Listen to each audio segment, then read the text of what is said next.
Halo,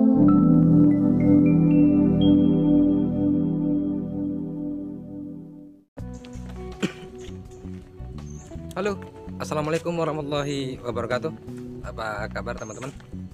Jumpa lagi bersama saya di YouTube channel Eko Iris, dan pada kesempatan video kali ini saya akan mengajak teman-teman sekalian untuk berjalan-jalan ya, berkeliling kebun, melihat tanaman apapun itu yang ada di kebun tentunya. Dan ini ya, kemarin kan sekitar kurang lebih 2 minggu, 15 hari ya, sekitar 15 hari di kebun ini sudah tanam-tanam, di antaranya itu tanam kacang tanah. Jadi seperti apa kondisi kebun sekarang setelah 15 hari tidak dilihat, tanaman kacang tanahnya seperti apa ini, sudah tumbuh atau belum. Jadi ayo teman-teman, kita ikuti terus video kali ini. Oke teman-teman, sudah sampai di lahan ini. Jadi ke 15 hari yang lalu saya tanam kacang tanah ini. Kalau hari ini seperti ini teman-teman, tumbuhnya ini sudah seperti ini. Mudah-mudahan ini jadi apa ya, pertanda baik begitu, bisa tumbuh dengan subur tentunya. Dan kalau untuk kondisi tanahnya ini ya alhamdulillah, karena sudah lama tidak diolah, ini masih subur nih. Ini tanaman cabenya sekitar 3 hari yang lalu ini dipindah dari penyemaian. Jadi ini sudah mulai tinggi, alhamdulillah. Jadi tanam kacang tanah ini menjadi salah satu, saya bilang, pilihan yang tepat begitu ya teman-teman ya. Karena kenapa saya bilang tepat, ini cocok banget untuk dicoba, khususnya bagi pemula ya teman-teman ya. Seperti saya ini baru belajar bertani begitu, baru belajar bercocok tanam.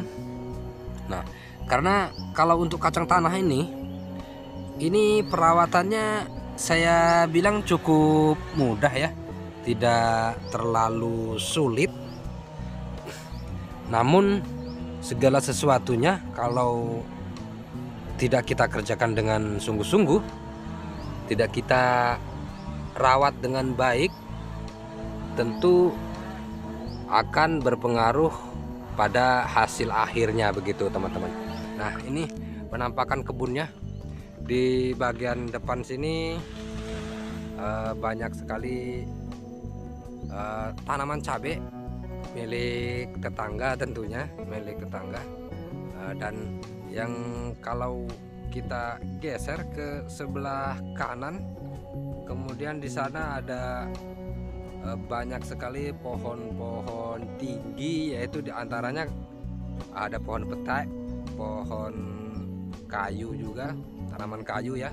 Ada, kalau di bawahnya sih ya, kalau kita mendekat langsung ke lahan ke depan sana milik tetangga, itu ada pohon kakao teman-teman. Jadi kalau di sini kita tanam kacang tanah dulu, kacang tanah sama cabai. Dan kemarin juga ini bibit jahenya juga sudah ditanam tentunya teman-teman. Nanti kita tunggu, akan saya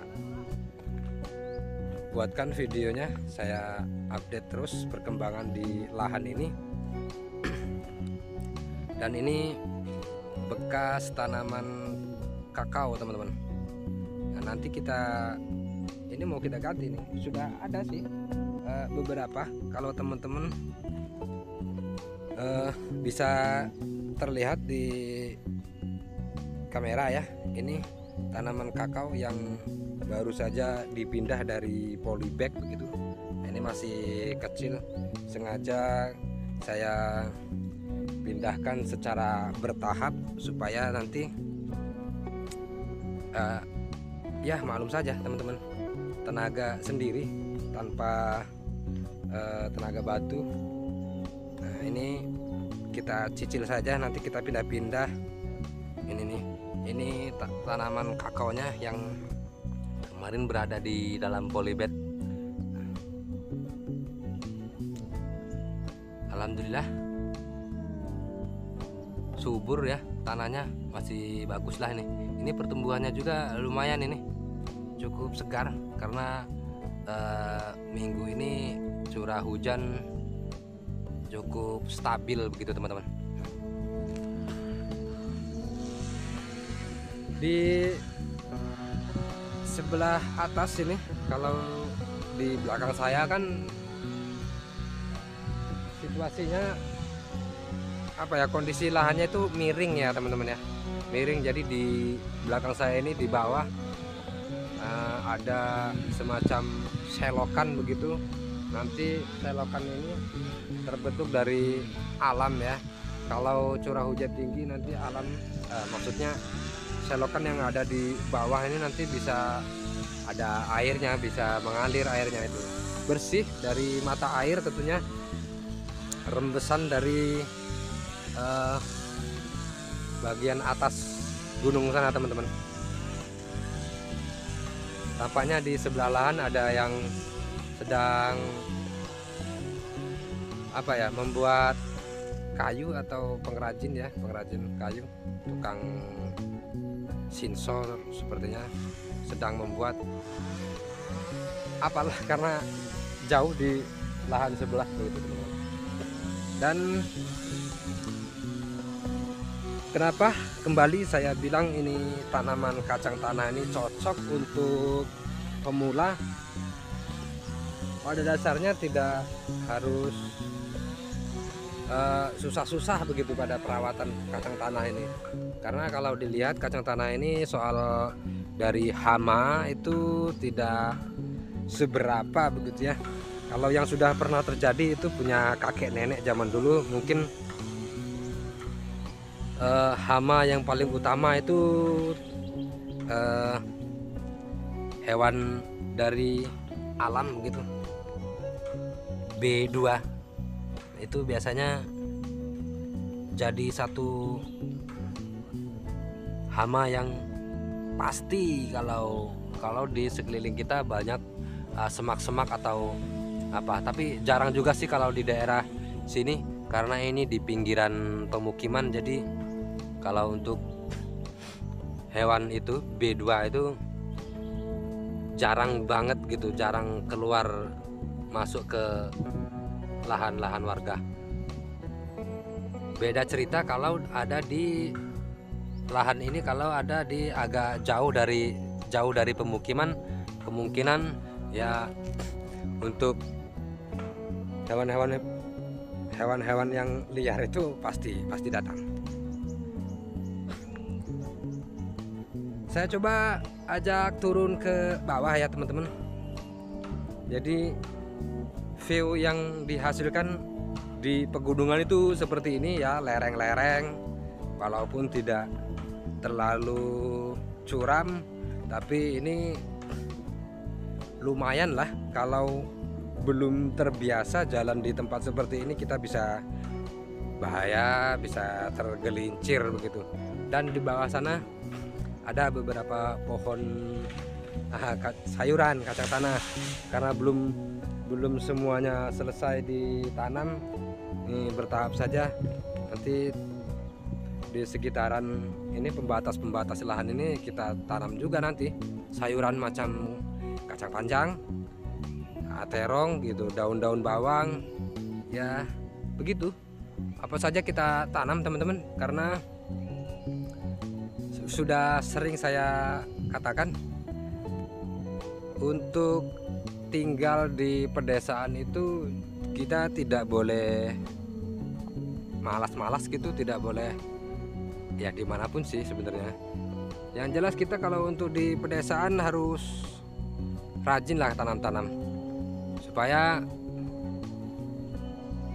nanti pada waktu kita membutuhkan semacam cabai kecil, sayur-sayur, itu tidak bergantung kepada pasar gitu, tidak bergantung ke pedagang-pedagang yang sering lewat. Nah, bayangkan saja kalau setiap hari kita harus mengeluarkan uang untuk ini, biaya makan sayur segala macam, itu tentunya berat teman-teman, karena penghasilan di kampung ya tidak seperti di kota. Artinya untuk mendapatkan beberapa lembar uang kita harus bekerja sebagai buruh misalnya kan, atau kalau kita tidak punya panen-panen ya lamanya kita akan menjadi buruh. Tapi pada intinya yang paling harus diperhatikan itu semangat ya, semangat. Nanti misalnya tidak punya lahan atau tidak punya modal, sebenarnya bisa diusahakan sih. Banyak para saudara-saudara yang kalau ada di perkampungan itu bisa pinjam lahan begitu kan, sesuai kesepakatan bagaimana, itu bisa saja kalau kita tidak punya lahan seperti ini teman-teman. Oke teman-teman, mohon doanya, semoga sehat selalu. Terus ini tanaman ini, kacang tanah, baik kacang tanah, cabenya, jahenya, terus apapun yang akan ditanam di sini